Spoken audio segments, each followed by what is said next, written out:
బ్రాహ్మణికి cinema offer వచ్చింది.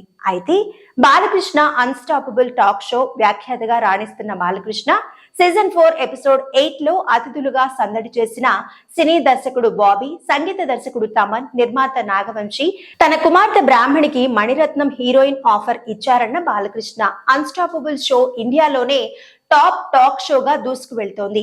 నటసింహం నందమూరి బాలకృష్ణ కథానాయకుడుగానే కాకుండా talk show వ్యాఖ్యాతగాను రాణిస్తున్నారు. ప్రముఖ ఓటీటీ సంస్థ ఆహాలో బాలకృష్ణ చేస్తున్న అన్స్టాపబుల్ 3 సీజన్లు పూర్తి చేసుకుని 4వ సీజన్ లో దూసుకు వెళ్తోంది. అన్స్టాపబుల్ సీజన్ 4 లో అనేక మంది నటీనటులు ప్రముఖులు గెస్ట్ గా హాజరవుతున్నారు. కాగా సీజన్ 4 ఎపిసోడ్ 8 లో సినీ దర్శకుడు బాబీ, సంగీత దర్శకుడు తమన్, నిర్మాత నాగవంశి అతిథులుగా పాల్గొని సందడి చేశారు. ఈ క్రమంలో బాలకృష్ణ తన పెద్ద కుమార్తె బ్రాహ్మణి సినీ రంగ ప్రవేశానికి సంబంధించి ఆసక్తికరమైన విషయాన్ని వెల్లడించారు. సంగీత దర్శకుడు తమన్ వేసిన ప్రశ్నపై బాలకృష్ణ స్పందిస్తూ తాను 2 కుమార్తెలను గారాబంగానే పెంచానని చెప్పుకొచ్చారు.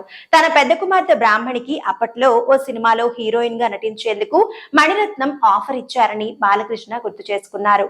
హీరోయిన్ గా వచ్చిన అవకాశాన్ని తాను బ్రాహ్మణి దృష్టికి తీసుకెళ్లగా మై ఫేస్, నా ముఖం అంటూ సమాధానమిచ్చిందని, అవును నీ ఫేస్ కోసమే అడుగుతున్నారని చెప్పగా చివరకు ఆసక్తి లేదని తెలిపిందన్నారు. రెండో కుమార్తె తేజస్విని మాత్రం అద్దంలో చూసుకుంటూ యాక్ట్ చేసేదని, దాంతో తనైనా నటి అవుతుందని తాను అనుకున్నానని చెప్పారు.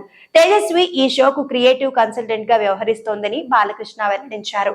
ఎవరి రంగంలో వారు మంచి పేరు తెచ్చుకున్నారని, వాళ్ళ తండ్రిని నేను అని చెప్పుకునే స్థాయికి వారు ఎదిగారంటే అంతకు మించి నాకు కావాల్సింది ఏముంటుందని బాలకృష్ణ వ్యాఖ్యానించారు.